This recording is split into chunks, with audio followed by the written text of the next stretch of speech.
Hello dear students, welcome to Kataria pharmacy. तो दोस्तों, हम पढ़ रहे थे B pharma first semester pharmaceutical analysis. तो दोस्तों, फार्मास्यूटिकल एनालिसिस में हम फर्स्ट यूनिट में जो हमारा टॉपिक था standardisation and preparation of various molar and normal solution, उसके सभी टॉपिक्स हमने कवर कर लिए हैं।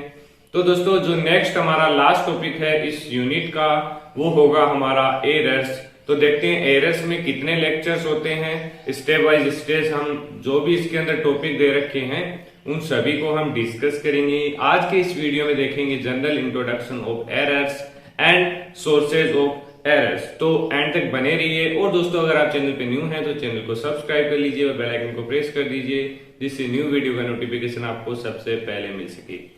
हमारे चैनल पे ह्यूमन एनाटॉमी के भी लेक्चर्स कंप्लीट अपलोड हो चुके हैं। अगर आपने नहीं देखे हैं तो जाके देख सकते हैं। तो ये हमारा 12 पार्ट होगा यूनिट फर्स्ट का, याद रखना। इससे पहले 11 पार्ट्स अपलोड हो चुके हैं। अगर आपने नहीं देखे हैं तो चैनल पे प्लेलिस्ट में जाके आप देख सकते हैं। तो एरर्स टॉपिक है हमारा, क्या? एरर्स। तो एरर्स से आप समझ सकते हैं कि एरर्स होता क्या है। हिंदी में मतलब अलग तरीके से इसको बोले तो मिस्टेक, मतलब कोई प्रोसेस है, उसमें अपन अगर हमें रिजल्ट चाहिए कुछ और आ कुछ और रहा है तो उस प्रोसेस को हम बोल सकते हैं, उस कंडीशन को हम बोल सकते हैं कि इस प्रोसेस के अंदर एरर आ गया है। तो उसी को हम बेसिकली एरर बोलते हैं। तो अब हम एरर पढ़ रहे कहाँ? फार्मास्यूटिकल एनालिटिकल केमिस्ट्री में। तो इसमें अदर टाइप्स के एरर हो सकते हैं, जैसे कोई इंस्ट्रूमेंटल एरर हो सकता है, एपरेटस एरर हो सकता है, ह्यूमन एरर हो सकता है, और भी डिफरेंट्स हैं। उन्हीं के बारे में हम डिस्कस करेंगे। तो errors is difference between the true result और एक्सेप्टेड ट्रू रिजल्ट, मतलब जो ट्रू रिजल्ट हमें ऑब्टेन होने वाला है किसी भी प्रोसीजर से या किसी रिएक्शन से, अगर वो हमें ऑब्टेन नहीं हो रहा है तो इस कंडीशन को हम बोलेंगे errors and the measured result. It is the error in an analysis is large serious consequence में बी रिजल्ट एज रिलेबिलिटी, मतलब जो रिजल्ट आता है उसमें बहुत ही इंपॉर्टेंट इसका रोल होता है। अगर एरर्स नहीं आएगा तो जो हम प्रोसेस रिएक्शंस कर रहे हैं वो अपनी सही रहेगी, जिससे producibility and accuracy are the basic of analytical chemistry. क्योंकि जो हम केमिस्ट्री में पढ़ते हैं, रिएक्शंस करते हैं, तो उसमें रिप्रोड्यूसिबिलिटी होनी चाहिए, एक्यूरेसी होनी चाहिए, तभी वो रिलेबल है।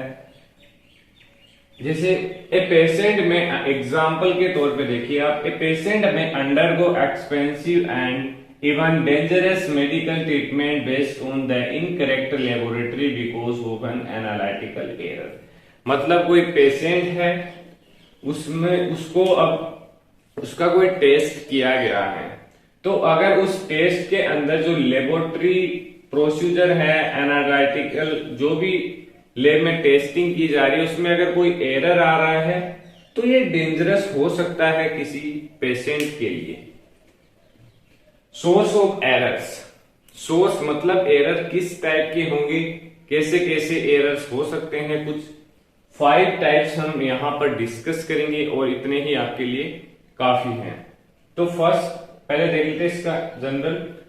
Errors in the result in analysis can be resulted from various sources. Some major source of error in pharmaceutical analysis are described below. ये कुछ लिखने का तरीका होता है। अगर आप एग्जाम में लिखो तो सोर्स ऑफ एरर, अगर आपका कोई क्वेश्चन आता है तो आप डायरेक्ट ये ना लिखे, मतलब डायरेक्ट सोर्स ऑफ एरर लिख के आप यहां से स्टार्ट कर दीजिए। ये कुछ लाइनें लिखनी होती है, जिससे यह है कि आपका क्वेश्चन भी थोड़ा लेंदी लगेगा, तो ये अच्छा लगता है। इसको लिखा कीजिए आप। ह्यूमन सोर्सेज, फर्स्ट है ह्यूमन सोर्सेज, मतलब अपन से कोई गलती हो, मिस्टेक हो। इसमें क्या लिखा हुआ है? The qualification and experience of an analyst performing the analysis has major impact on error in result. इसका मतलब ये है कि अगर कोई भी प्रोसीजर है, मतलब कोई एनालिसिस है, अगर कोई experience and qualified analyst perform कर रहा है तो उसमें बहुत ही मिनिमम चांसेस होंगे कि उसके अंदर एरर आए और रिजल्ट में कोई भी डिफरेंस आए।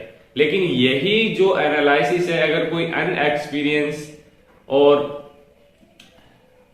अनक्वालिफाइड पर्सन परफॉर्म करता है तो उसमें एरर के चांसेस बहुत ज्यादा बढ़ जाते हैं। तो यही है ह्यूमन सोर्स। आगे देखते हैं इंस्ट्रूमेंटल एपरेटस एंड ग्लासवेयर। अब जो एनालिसिस हम परफॉर्म कर रहे हैं, अब जरूरी तो है नहीं कि इनका यूज हम नहीं करेंगे, इसके अंदर इनका यूज होगा। तो अब अगर इनके अंदर कोई प्रॉब्लम है तो भी तो एरर आ सकता है, जरूरी थोड़ी ना ह्यूमन सोर्स के द्वारा ही एरर हो। तो इंस्ट्रूमेंट में एरर हो सकता है, एपरेटस में एरर हो सकता है, ग्लासवेयर में एरर हो सकता है। If the instrument, glassware as well as apparatus used in analysis is of low quality, अगर लो क्वालिटी के apparatus है, ग्लासवेयर है, इंस्ट्रूमेंट है और अनकैलिब्रेटेड है। कैलिब्रेशन का मतलब है कि उनकी जो क्वालिटी है उसकी जांच की जाती है कि वो प्रॉपर है या नहीं। Uncalibrated the chances of error are increase at significant extent. Third है एक्सपेरिमेंटल। तो एक्सपेरिमेंट हम जब परफॉर्म कर रहे हैं तो उसमें भी एरर हो सकता है। If the analysis is carry out in the condition which are unfavorable for particular experiment or analysis, the desirable result will not obtain। अगर हम एक्सपेरिमेंट कर रहे हैं और उसके अंदर प्रॉपर स्टेप्स फॉलो नहीं कर रहे हैं तो उसके अंदर हमें रिजल्ट मतलब डिजायरेबल रिजल्ट हमें ऑब्टेन नहीं होगा। फोर्थ है हमारा कॉन्स्टिट्यूएंट यूज इन एनालिसिस। जो भी कॉन्स्टिट्यूएंट यूज करते हैं एनालाइज के अंदर, सोलवेंट, सोल्यूट, रिएजेंट, उनके कारण भी एरर आ सकता है। If various constituent like standard, solvent, reagent etc use in analysis are not of desired quality and purity, अगर वो उसकी क्वालिटी और प्योरिटी अच्छी नहीं है तो result will be obtain with error. ये कुछ कारण हो सकते हैं। लास्ट है प्रोसीजर। जो प्रोसीजर हम फॉलो कर रहे हैं अगर उसको प्रॉपर नहीं कर रहे हैं तो भी रिजल्ट आपके रिजल्ट में एरर आ सकता है।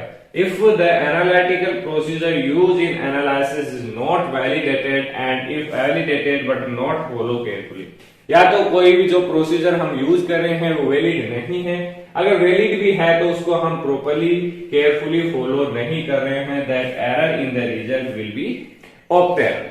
तो दोस्तों आशा करता हूं आज का ये लेक्चर आपको समझ में आया होगा, ज्यादा हार्ड नहीं है और इसमें एक दो टॉपिक्स और आए हैं जैसे तो टाइप्स ऑफ एरर और मिनिमाइजेशन मेथड्स ऑफ एरर, ये भी आगे हम स्टडी करेंगे। तो धन्यवाद दोस्तों, मिलते रहिए और बने रहिए हमारे साथ। आप लोगों के सपोर्ट की वजह से हम रेगुलर लेक्चर्स आपके लिए लेके आ रहे हैं। धन्यवाद दोस्तों, मिलते हैं नेक्स्ट वीडियो में।